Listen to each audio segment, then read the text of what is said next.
Well, I just thought I could do it. Because I don't think it matters whether you're male, female, black, white or brindle. You should be able to, whatever you want to do, and if you can do it, go ahead and do it.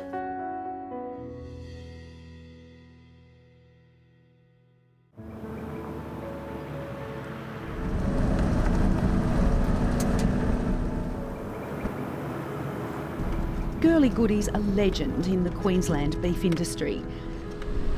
The 79-year-old has run her 3,200-hectare central Queensland property at Monto solo for more than 40 years. I love the cattle, I love the horses. I probably loved horses more than cattle to begin with, and then I realised they don't pay the bills. So I started to think more about the cattle. Her father ran cattle here, and while she didn't plan following in his footsteps, when he died in her mid-30s, she realised office work wasn't for her and decided to buy the family farm. There was just one problem. The bank wouldn't lend her the money. Well, I was pretty unlucky. I ran into a very chauvinistic bank manager who thought because I was a single woman I couldn't do it. Well, I just thought I could do it. Because I don't think it matters whether you're male, female, black, white or brindle. You should be able to, whatever you want to do, and if you can do it, go ahead and do it. The bank wasn't prepared to back her, but brothers Roy and Tom were. We sort of went guarantor for her.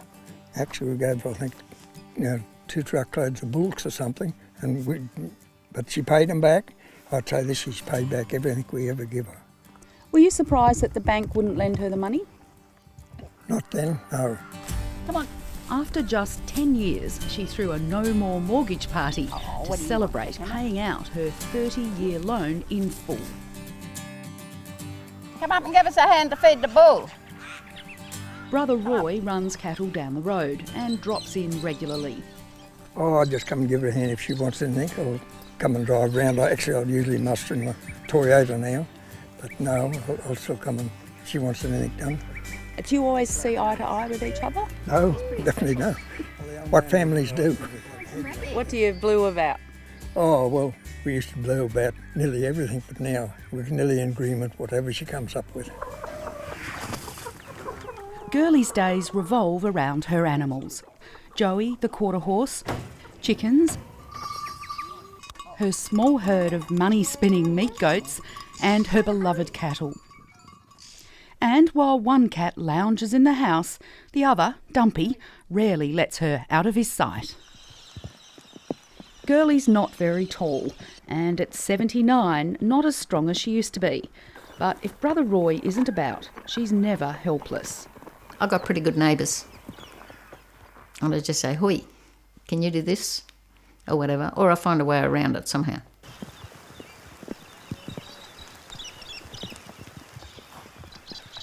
Her happiest moments are when she's in the saddle and checking on new arrivals. G'day, Murray Gray. Baby time, we love baby time. You drive around the cows and see, record each calf, 36 has got a calf and you put beside in the book when it was born and what its father is, so that you've got the record for when it comes in to get an ear tag. Droughts reduced her herd, but she still has a mix of 450 British and African breeds in the hills and valleys. Well, some of those there are limousines, whitey-looking ones. They're Ngunis. They're an African breed, and my mate's got an Nguni bull, so I borrowed him just for the season, and I got a few calves just to see how they're going to go. Girlie's not a fan of sameness. She prefers a mixed herd, partly for its interesting appearance, but mostly to track the offspring of various breeds and crosses and to see if it's what abattoirs and carcass judges want. I just like the challenge of seeing what different ones can do. It's interesting to see how they crossbreed, what colours you get from them, and what results you can get from with carcass results. Girlie learnt horsemanship from her father, who was an amateur jockey. He also taught her about cattle. While his passion was for parading them on the hoof in the show ring, She prefers on the hooks contests and has been entering and winning carcass competitions for decades. The best bull she ever had was Adam. Girlie's regard for him is clear. There's a wall dedicated to him and his winning progeny in her house. Adam just seemed to have the knack of throwing calves that could win competitions. When I bought Adam, he cost me $2,500, I think. But out of the Callide Dawson carcass alone, I got over $7,000 in prize money. And he was the plainest looking bull that you ever saw. But oh, gee, he was lovely. Everybody was praying for Adam to please drop off the perch and give us a go. There's a lot of breeds here. You've got Brahmins, you've got Centerpoles, you've got Hereford Cross. Admiration for Girlie extends beyond her ability as a successful cattle producer. Oh, there's one of mine. That yellow fella there that's just looking towards us. Yeah. She's a driving force behind the Callide Dawson beef carcass competition. For 31 years, T's Meatworks at Biloela has judged more than 10,000 animals. A record 738 cattle from 75 exhibitors entered this year. Cattle in the grain-fed section come to Ian Hutchinson's feedlot near Banana. They're all in the same pen and they're all getting the same ration and they're all on the same time on feed, and yeah, so it's a good way to get them all on the same plane and come out the other end in 100 days and see who's the best. 652. Girlie takes entries, organises deliveries and helps record the weights. And she never misses the last weigh-in. 648.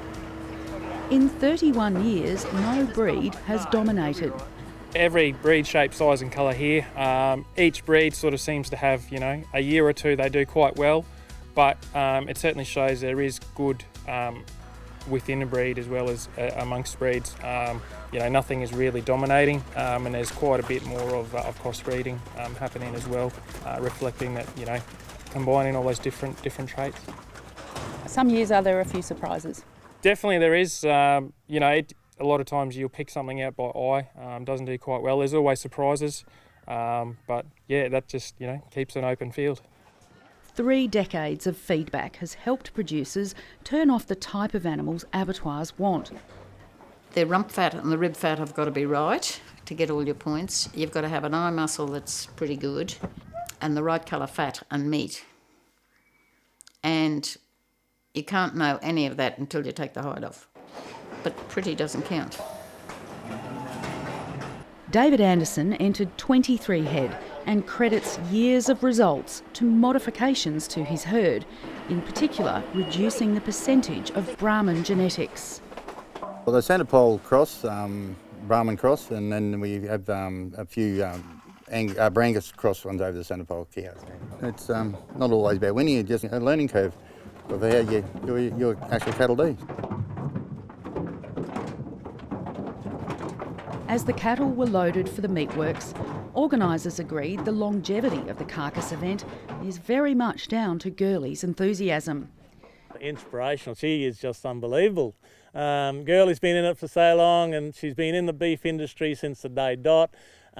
She's showed cattle all throughout her lifetime. She knows the cattle down pat, and she can tell a good beast when she sees one. Yeah. I don't think we could really do it without her, so hopefully she keeps going for a few more years yet.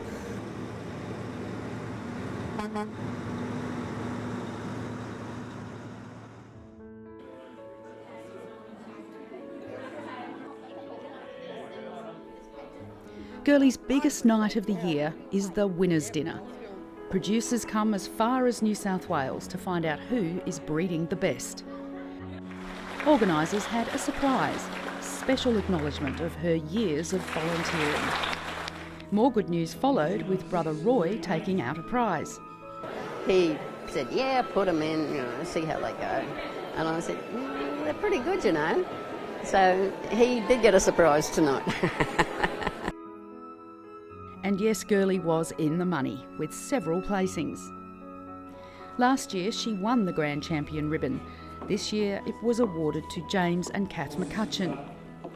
They won it a decade ago and see it as sweeter than a ribbon at a show.